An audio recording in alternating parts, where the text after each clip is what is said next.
নমস্কাৰ। আজি 15 March Sunday 2026। আজিৰ পৰা মই সম্পূৰ্ণ এটি সপ্তাহৰ বাবে ৰাশিফল ক'ম। দুই এখন চিঠিপত্ৰ থাকিব। আজি প্ৰথমতে মই মেষ ৰাশিৰ ফলাফললৈ গৈ আছোঁ। Aries, source and page of source. এই দুখন কাৰ্ড মতে এই সপ্তাহটোত উন্নতি যেন অনুভৱ হ'ব। আপুনি সঁচাকৈ আগবাঢ়িব পাৰিব। অৱশ্যে শত্ৰুৱে আপোনাক কিছু আমনি কৰিব পাৰে। ওচৰ চুবুৰীয়াৰ লগত কাজিয়া পেচালৰ সৃষ্টি হ'ব পাৰে। সপ্তাহটোৰ মাজভাগৰ পৰা লাহে লাহে শুভ ফল পাব। টকা পইচা হাতলৈ আহিব পাৰে। অন্ধজনক দান ধ্যান কৰক। এই সপ্তাহটোত আপুনি যিমান বেছি পাৰে দেৱী মন্দিৰ দৰ্শন কৰক। সপ্তাহটোৰ শেষৰ ফালে বিদ্যাৰ্থীসকলে উত্তম ফল লভিব। এই সপ্তাহটোৰ লাকি কালাৰ হ'ব গ্ৰীণ কালাৰ, আনলাকি কালাৰ হ'ব ৰেড কালাৰ, লাকি নাম্বাৰ হ'ব 7। এতিয়া আহিছোঁ বৃষ ৰাশিলৈ। টৰাছ, ওৱান্স এণ্ড হেংমেন। এই দুখন কাৰ্ড মতে কিছু বাধা বিঘিনি দেখুৱাই আছে। শত্ৰু বৃদ্ধিৰ যুগো প্ৰবল। যাত্ৰা কৰিলে সাৱধানে কৰক। যাত্ৰাত কিন্তু বাধা আছে। খৰচা পাতি বৃদ্ধি পাব পাৰে। বৃষ ৰাশিৰ বিদ্যাৰ্থীসকলে যিকোনো কামতে আগবাঢ়িলে নিজৰ লগত কেইটামান কৰি ৰাখক, ভাল হ'ব। সকলোৱে কৰি ৰাখি যাত্ৰা কৰিলে এই সপ্তাহটোত ভাল ফল পাব। কিছু দুৰ্ঘটনাৰ কাৰকতা, সাৱধান হওক। ড্ৰাইভিং কৰোঁতে সাৱধান হওক। এই সপ্তাহটোত টকা পইচা হাতলৈ আহিলেও খৰচাৰ মাত্ৰা বেছি হ'ব। চাকৰিয়ালৰ মধ্যম ফল, ব্যৱসায় বাণিজ্যত মধ্যম ফল। Lucky colour green and red, unlucky colour black, lucky number 4। এতিয়া আহিছোঁ মিথুন ৰাশিলৈ। জেমিনি, ওৱান্স এণ্ড চেৰিয়ট। এই দুখন কাৰ্ড মতে এই সপ্তাহটোত আপুনি যিকোনো নতুন কৰ্মত আগবাঢ়িব পাৰে। গাড়ী ঘোঁৰা ক্ৰয় কৰিব পাৰে। অৱশ্যে ঠগ প্ৰবঞ্চকৰ পৰা সাৱধান হওক। ধন হানিৰ যুগ প্ৰবল। পেটৰ সমস্যাত ভুগিব পাৰে, সাৱধান হওক। য'তে ত'তে খোৱা খাদ্য, পানী আদি নাখাব। শাৰীৰিক কিছু প্ৰব্লেম দেখুৱাই আছে। বিদ্যাৰ্থীসকলে ভাল সুযোগ পাব।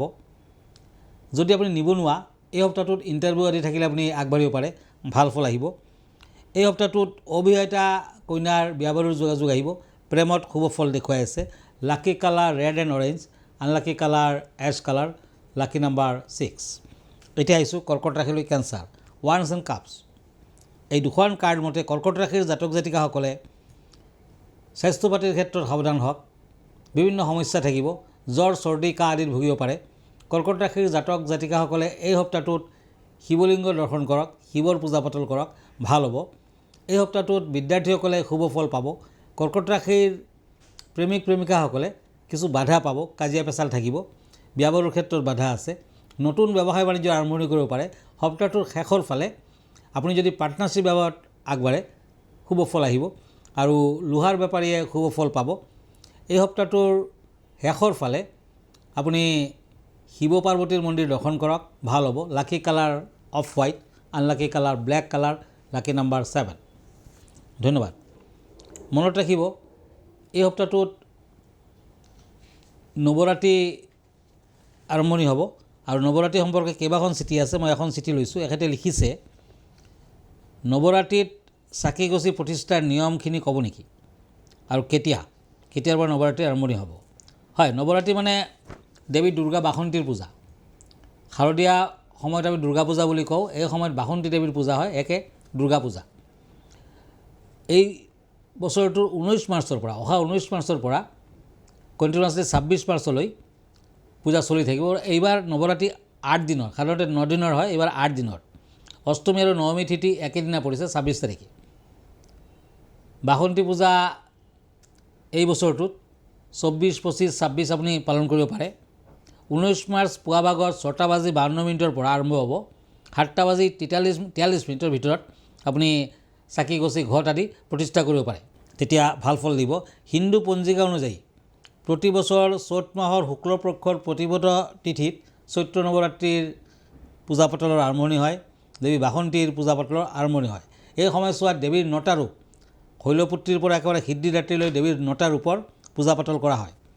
জ্যোতিষ গণনা অনুযায়ী 2026 চনত চৈত্ৰ নৱৰাত্ৰিৰ শুভ সময়, কেইবাটা গ্ৰহৰ যি সংমিশ্ৰণ, নতুন এটা শুভ সংযোগ ঘটিব, এয়া অতি শুভ। এই সময়ত শুক্ল যুগ ব্ৰহ্মাযোগ, সৰ্বাৰ্থ সিদ্ধি যোগ থাকিব। গতিকে কিছুমান ৰাশিৰ কাৰণে অতি ভাল। এই বছৰ দেৱী দুৰ্গাৰ আগমন হ'ব দুলাত, বিদায় হ'ব হাতীত। দুলাত আগমন কিন্তু বেয়া, চাৰিওফালে অশান্তি থাকিব, বিভিন্ন ধৰণৰ অমংগল হ'ব পাৰে, যুদ্ধ বিগ্ৰহ লাগিয়ে থাকিব, বেমাৰ আজাৰ থাকিব, প্ৰাকৃতিক দুৰ্যোগক নেচাৰেল কেলামিটিত কিন্তু আপোনাক অসুবিধাত পেলাব পাৰে। ইভেন ভূমিকম্প আদিৰ কথাও নুই কৰিব নোৱাৰি। গতিকে সাৱধান থাকিব লাগিব। আৰু চৈত্ৰ নৱৰাত্ৰিৰ ধৰ্মীয় বা আধ্যাত্মিক গুৰুত্ব অত্যন্ত গভীৰ। এই 9 দিনে দেৱীৰ 9টা ৰূপৰ পূজা কৰা হয়। ভক্তসকলে উপবাস থাকে আৰু বিভিন্ন ধৰণৰ পাঠ সাধনা আদি কৰি থাকে, জীৱনৰ সুখ শান্তি লাভ কৰে। আৰু এই নৱৰাত্ৰিৰ সময়ত যথেষ্ট ভাল ফল পোৱা যায় যদি আপুনি নৱৰাত্ৰি পালন কৰে। ইয়াৰ বাহিৰেও 2টা গোপন নৱৰাত্ৰি আছে। কামাখ্যাত কিন্তু তান্ত্ৰিকসকলে গোপন নৱৰাত্ৰি পালন কৰি থাকে। আৰু 19 মাৰ্চ মই যোনটো টাইম ক'লোঁ, সেই একজেক্টলি সেইটো টাইমত 6:52 পৰা 7:43 ভিতৰত সেই পবিত্ৰ চাকিগছি আপোনাৰ ঘৰখনৰ উত্তৰ পূব দিশত প্ৰতিষ্ঠা কৰক। আৰু আপুনি ঘিউ নতুবা তেলৰ চাকি দিয়ক। ঘিউৰ চাকি হ'লে বেছি ভাল, নতুবা তেল দি পেলাই আপুনি চাকিগছি জ্বলাওক। কণ্টিনিউৱাছলি 26 মাৰ্চলৈ সেই চাকিগছি জ্বলি থাকিব লাগিব। নুমাই গ'লে কিন্তু অমংগল সূচক। গতিকে আপুনি তেল ঘিউ আদি দিয়ে থাকিব, তেতিয়া দেৱীৰ আশীৰ্বাদ লাভ কৰিব পাৰিব, সকলো দিশতে আপুনি ফল পাব। ধন্যবাদ। আৰু এখন চিঠি এখেতৰ নৱৰাত্ৰি সম্পৰ্কে লিখিছে। চৈত্ৰ নৱৰাত্ৰিৰ ঘট প্ৰতিষ্ঠা কেনেধৰণৰ হ'ব লাগে আৰু কেতিয়া? 19 মাৰ্চৰ পৰাতো মই ক'লোৱে, উত্তৰ পূব কোণ হৈছে ঘট বহুৱাৰ একমাত্ৰ স্থান। এটা ৰঙা কাপোৰ ল'ব, কাঠৰ পীৰাৰ ওপৰত ৰঙা কাপোৰটো ৰাখিব, স্বস্তিক চাইন আৰ্ট কৰি ল'ব, কেইটামান আতপ চাউল, ফুল, দুবৰি, দেৱীৰ ফটো বা মূৰ্তি ৰাখক। আৰু লগতে মাটিৰ পাত্ৰ ৰাখিব, তাতে অকণমান কেঁচা মাটি দি ল'ব। আৰু জবজাতীয় শস্য তাত আপুনি পুতি দিব আৰু 9 দিনে অকণমান পানী দি থাকিব। আৰু পাত্ৰটোত তিল, গংগাজল আদি দিব পাৰে। আৰু গংগাজল, অগৰু, লাল চন্দনৰ পাউডাৰ, গোলাপ জল, গোলাপৰ পাপৰি আদি দিব। দেৱীৰ গোলাপৰ পাপৰি বৰ প্ৰিয়। হালধীয়া কালাৰৰ সেন্দুৰ প্ৰিয়। পদুম ফুল, গোলাপ ফুল, জবা ফুল, পাণ, তামোল আদি অৰ্পণ কৰক। মলি সূতাৰে ঘৰটো বান্ধি লওক। ঘৰত এটা নাৰিকল অৰ্পণ কৰক। গামোচা নতুবা ৰঙা কাপোৰেৰে মেৰাই লওক। ইয়াৰ লগতে 9টা অক্ষত চাউলৰ ঢিপ দিব। সেয়া নৱগ্ৰহক শান্ত কৰাৰ বাবে, নৱগ্ৰহৰ আশীৰ্বাদ লাভৰ বাবে। তেতিয়া বিভিন্ন ধৰণৰ কুগ্ৰহৰ কুপ্ৰভাৱৰ পৰা আপুনি মুক্তি পাব। এই 8 দিন 9টা ৰূপৰ পূজা পাতল কৰা হ'ব মাক। প্ৰথম দিনা দেৱীক শৈলপুত্ৰী 19 তাৰিখে, সেইদিনাখন ৰঙা ৰঙৰ উৰণি দিব আৰু ঘিউ অৰ্পণ কৰিব। দেৱীৰ ভোগ হিচাপে ঘিউ দিয়ক। দ্বিতীয় দিনা ব্ৰহ্মচাৰিণী, হালধীয়া ৰঙৰ চূৰ্ণি দিয়ক আৰু অকণমান চেনিৰ প্ৰসাদ দিয়ক। তৃতীয় দিনা দেৱীক চন্দ্ৰঘণ্টা, বগা ৰঙৰ উৰণি দিব আৰু পায়স ভোগ লগাব। চতুৰ্থ দিনা দেৱীক কুষ্মাণ্ডা ৰূপে পৰিচিতি দেৱী, কমলা ৰঙৰ উৰণি দিয়ক আৰু মালপোৱা ভোগ লগাওক, তেতিয়াও ভাল হ'ব।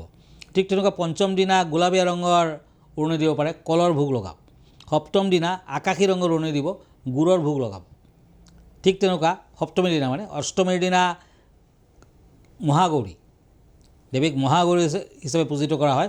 গেৰুৱা ৰঙৰ কাপোৰ কানি দিব লাগে, নাৰিকলৰ ভোগ আগবঢ়াব লাগে।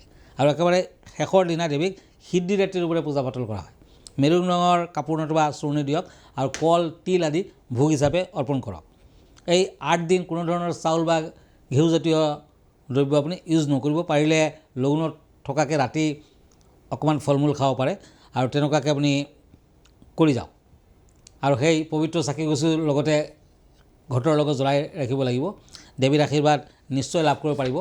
আৰু সদায় যেতিয়া আপুনি সেই সৰিয়হক, জবজাতীয় সৰিয়হক পানী দিব, শেষৰ দিনা অলপ অলপ গজালি উঠিব গছৰ নিচিনা। সেইবিলাক বস্তু বৰ পবিত্ৰ।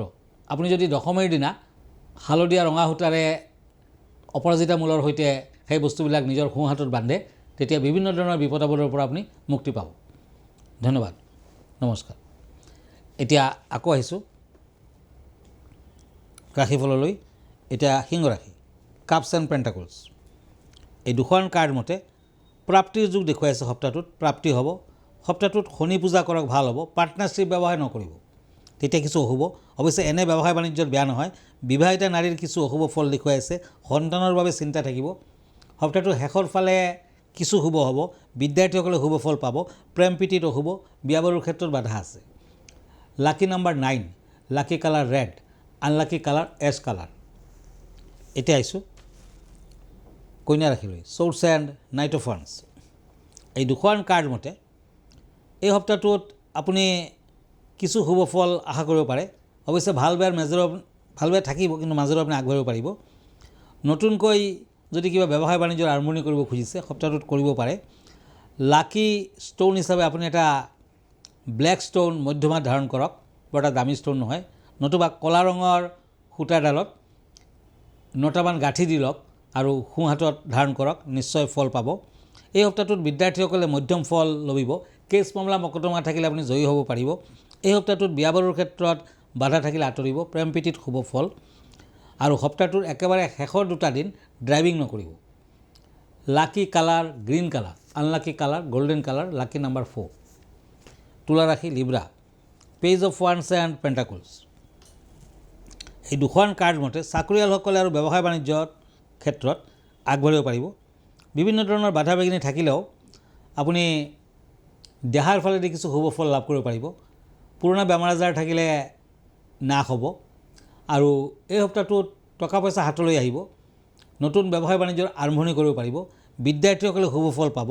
এই সপ্তাহটোৰ শেষৰ ফালে কিছু উত্থান পতন থাকিব। টকা পইচাৰ হানিৰ যোগো দেখুৱাই আছে। পাৰিলে লোহাৰ দ্ৰব্য এটা, লোহাৰ বস্তু দক্ষিণাৰ সৈতে দুখীয়া বামুণ মানুহ এজনক দান কৰক, ভাল হ'ব। এই সপ্তাহটোৰ শেষৰ ফালে দূৰ ভ্ৰমণ নকৰিব। সপ্তাহটোৰ লাকি কালাৰ হ'ব চিলভাৰ কালাৰ, আনলাকি কালাৰ হ'ব হোৱাইট কালাৰ, লাকি নাম্বাৰ হ'ব 2। এতিয়া আহিছোঁ বৃশ্চিক ৰাশিলৈ, Scorpio, pentacles and king of swords. এই দুখন কাৰ্ড মতে বাধা বিঘিনি দেখুৱাই আছে, কিন্তু আপুনি আগবাঢ়িব পাৰিব। পূবফালে যাত্ৰা নকৰিব সপ্তাহটোত, বাকী দিশত যাত্ৰা কৰিব পাৰে। এই সপ্তাহটোত বিদ্যাৰ্থীসকলে ভাল ফল পাব, বিশেষকৈ বিজ্ঞান বিভাগৰ ছাত্ৰ ছাত্ৰীসকলৰ বাবে অতি উত্তম। এই সপ্তাহটোত দুখীয়া ল'ৰা ছোৱালীক কিতাপ পত্ৰ, চকলেট, পেন আদি দান কৰক, ভাল ফল আহিব। নতুন ব্যৱসায় বাণিজ্যৰ আৰম্ভণি কৰিব পাৰিব। যিসকলে কণ্ট্ৰেক্টাৰ তেওঁলোকৰ কিছু শুভ হ'ব। এই সপ্তাহটোত দান ধ্যানৰ মাজেৰে কটাওক, ভাল ফল আহিব।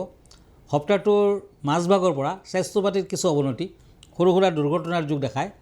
এই সপ্তাহটোত আপুনি পাৰিলে যিকোনো দিশতে আগবাঢ়ক। নিজৰ লগত ৰেড কালাৰ ৰুমাল এটা হ'লেও ৰাখিব লাগে। আৰু আপোনাৰ লাকি কালাৰ হ'ব ৰেড, আনলাকি কালাৰ হ'ব য়েলো, লাকি নাম্বাৰ হ'ব 6। এতিয়া আহিছোঁ ধনু ৰাশিলৈ, চেক্ৰেটাৰিয়াছ, শ্বৰ্টছ এণ্ড কাপছ। এই দুখন কাৰ্ড মতে আপোনাৰ ভাল বেয়াৰ মাজেৰে সপ্তাহটো যাব। যিসকল চেক্ৰেটাৰিয়াছ তেওঁলোকে প্ৰাপ্তিৰ যুগ, মানে টকা পইচা হাতলৈ আহিব। আৰু এই সপ্তাহটোত দান ধ্যান নকৰাই ভাল হ'ব। দেৱ দেৱীৰ মন্দিৰ দৰ্শন কৰক, ভাল ফল পাব। চিকিৎসা বিজ্ঞান নতুবা ৰাজনীতিৰ লগত জড়িত থাকিলে আপুনি ভাল ফল পাব। এই সপ্তাহটোত বাধা বিঘিনিৰ মাজেৰেও সপ্তাহটোৰ শেষৰ ফালে কিছু শুভ ফল আহিব। নিবনুৱাসকলৰ কৰ্মপ্ৰাপ্তিৰ যুগ দেখায়। আপুনি প্ৰতিভাৰ স্বীকৃতি পাব। এই সপ্তাহটোৰ শেষৰ ফালে প্ৰেম প্ৰীতিত শুভ ফল, বিয়া বাৰুৰ ক্ষেত্ৰত শুভ ফল। Lucky number 3, lucky colour white, unlucky colour green colour. ধন্যবাদ। এতিয়া মকৰ ৰাশি, Capricorn, knight of swords and pentacles. এই দুখন কাৰ্ড মতে মূল্যৱান সা সম্পদ ক্ৰয় কৰিব পাৰিব।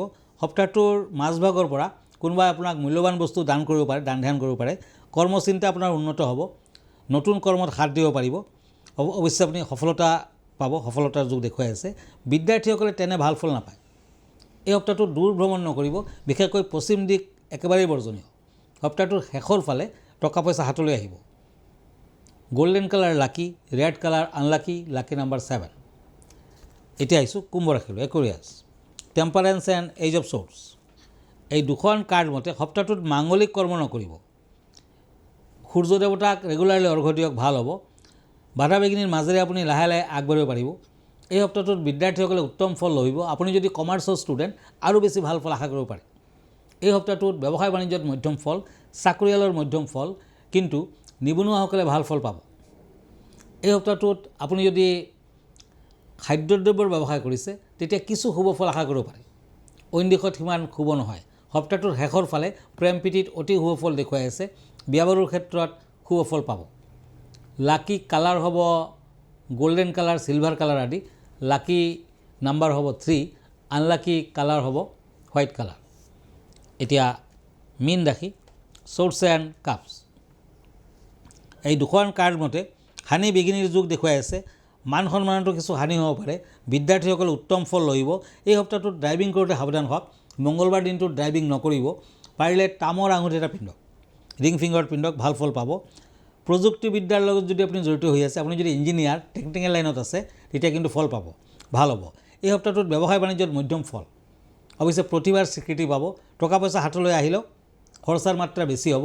বিদ্যাৰ্থীসকলে সিমান ভাল ফল নাপায়। সপ্তাহটোৰ শেষৰ ফালে মঠ মন্দিৰ দৰ্শন কৰক। মীন ৰাশিৰ জাতক জাতিকাসকলে য়েলো কালাৰ, ক্ৰীম কালাৰ আদি ইউজ কৰিব পাৰে। লাকি কালাৰ। আনলাকি কালাৰ হ'ব black colour, ash colour. Lucky number হ'ব 3 and 9। ধন্যবাদ। আজি ইমানতে। নৱৰাত্ৰিৰ শুভেচ্ছা গ্ৰহণ কৰিব। বাসন্তী পূজাৰ শুভেচ্ছা থাকিল। আপুনি যদি মোৰ চেম্বাৰলৈ আহিব খুজিছে, আগতীয়াকৈ এপইণ্টমেণ্ট লৈ ল'ব পাৰে। আমাৰ ঠিকনা এষ্ট্ৰলজাৰ কিৰো য়াং, Ratnakuber gems and jewellery, Manipuri Basti, Guwahati 7। Phone নম্বৰটো হ'ল 8822911171। আৰু এটা নম্বৰ হ'ল 9957421212। আমাৰ ইমেইল এড্ৰেছটো হ'ল kiroyangastrologer@kiroyang.com। ধন্যবাদ, নমস্কাৰ।